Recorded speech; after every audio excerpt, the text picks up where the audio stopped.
Good morning, everybody. Myself, Komal Sahni, Senior Lecturer Cddm, Government Women's Polytechnic College, Ajmer, third year, Theory of Fashion, third, Code CD 303, Theory and Tutorial, Unit number 2, Fashion Merchandising. Subtopic is 2.3, Process and Documentation. Export Documentation. Exports. A basic introduction according to Section 2 of the Customs Act 1962. Export means taking goods out of India to place outside India. Export trade in India is regulated by the Directorate General of Foreign Trade (DGFT) and its regional offices. Functioning under the Ministry of Commerce and Industry, the Department of Commerce. Policies and procedures required to be followed for exports from India are announced by the Directorate General of Foreign Trade from time to time. For the purpose of exports, goods have been divided into the following categories: prohibited goods that are not permitted to be exported, restricted goods that can be permitted for export under license and subject to compliances of stipulated procedures, conditions.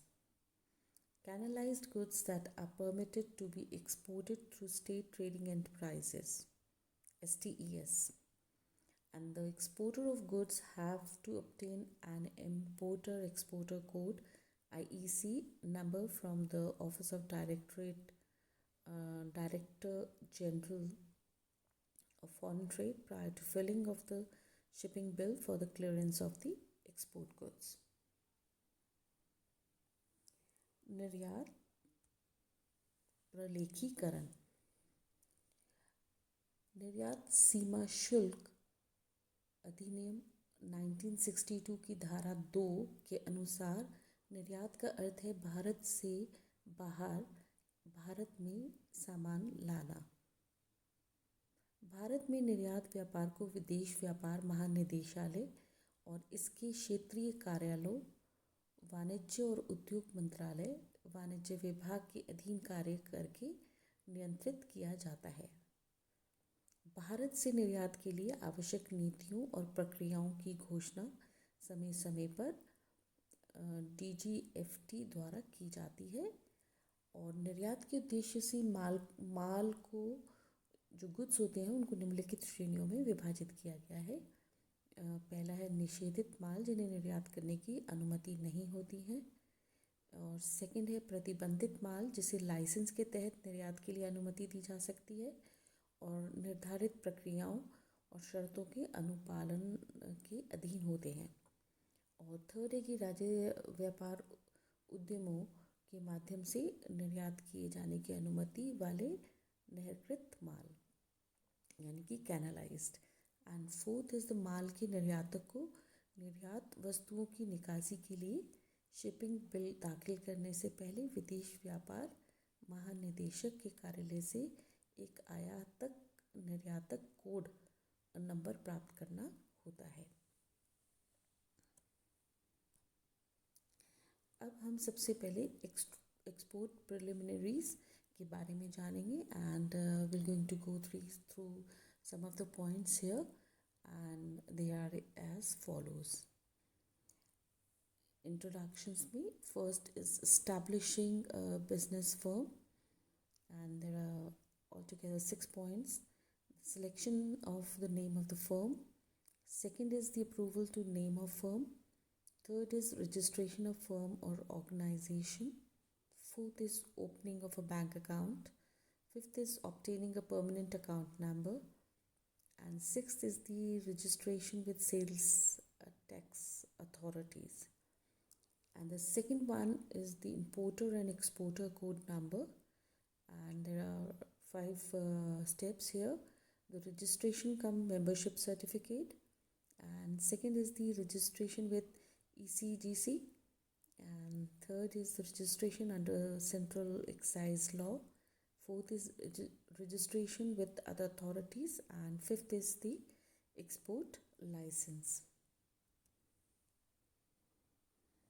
अब हम इसका हिंदी में पढ़ेंगे इसे। निर्यात प्रारंभिक तैयारियां। परिचय में एक व्यवसाय प्रतिष्ठान को स्थापित करना, जिसमें हमारे 6 बिंदु हैं या 6 चरण हैं, जिसमें हमारा होता है पहले व्यवसाय प्रतिष्ठान के नाम का चयन किया जाता है। सेकंड है व्यवसाय प्रतिष्ठान के नाम का अनुमोदन करना।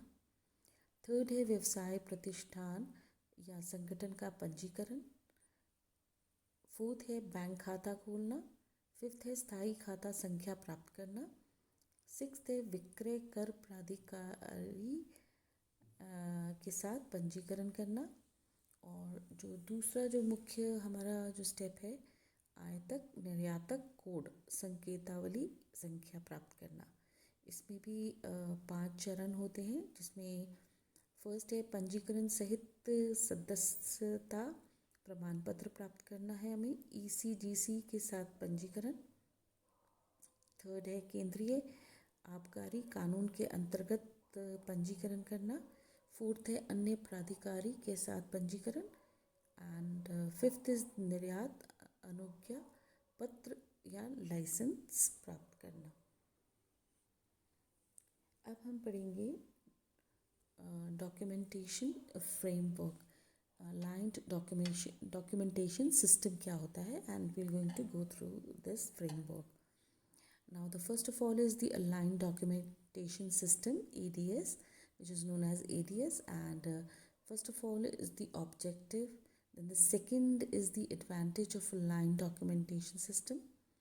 Third is the situation today, and there are basically 2 types of documents in this export documentation. There are 2 types of documents are being carried out. First one is the commercial document, and the commercial document is further divided into 2, the principal export documents, and the second one is the auxiliary export document, and the second one is the regulatory documents, which is a government undertaking. And the fourth one is the classification of the commercial and the regulatory documents, and there are various types of documents, and they can be a commercial or the regulatory documents, and these documents are further divided into 6 parts. The documents which are related to the goods, and documents related to shipment, documents related to payment, and documents related to inspection, documents related to excisable goods, and 6th one is the documents which is related to the foreign exchange regulations. And all these documents has the commercial as well as the regulatory documents. अब हम आएंगे इसका हिंदी अनुवाद करते हैं। प्रलेखन की रूपरेखा और श्रेणीबद्ध प्रलेखन प्रणाली, जिसे हम ADS भी कहते हैं। श्रेणीबद्ध प्रलेखन प्रणाली में सबसे पहले उद्देश्य आता है, फिर सेकंड आता है श्रेणीबद्ध प्रलेखन प्रणाली के क्या क्या लाभ होते हैं, और फिर परिस्थिति जो आज की है वो क्या है उस हिसाब से देखा जाता है। और ये जो दस्तावेज होते हैं ये 2 प्रकार के होते हैं। एक्सपोर्ट डॉक्यूमेंटेशन में जो डॉक्यूमेंट्स होते हैं या ये जो भी दस्तावेज होते हैं ये 2 प्रकार के होते हैं। पहला होता है हमारा व्यावसायिक दस्तावेज, और दूसरा होता है नियामक दस्तावेज। और व्यावसायिक दस्तावेज भी आगे 2 भागों में विभाजित होता है। पहला होता है प्राथमिक निर्यात दस्तावेज, और दूसरा होता है सहायक निर्यात दस्तावेज, और दूसरा है मैंने आपको पहले बता दिया नियामक दस्तावेज है। और फिर इसके बाद आता है हमारा व्यावसायिक और क्षेत्रीय दस्तावेजों का वर्गीकरण। ठीक है, अब ये भी आगे 6 भागों में विभाजित होता है।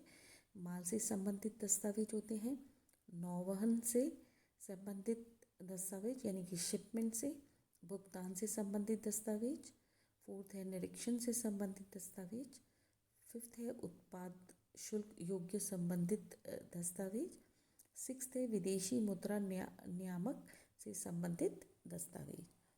तो हमने यहाँ पे देखा है कि हमारे ये इस प्रकार से ये विभिन्न प्रकार के दस्तावेज होते हैं, डॉक्यूमेंट्स होते हैं, और ये जो जितने भी ये 6 स्टेप्स हैं जो जिसमें हमारे बहुत सारे डॉक्यूमेंट सम्मिलित होते हैं, ये दोनों प्रकार के होते हैं इसमें, यानी कि व्यावसायिक भी होती है और नियामक भी होते हैं, यानी regulatory as well as the commercial.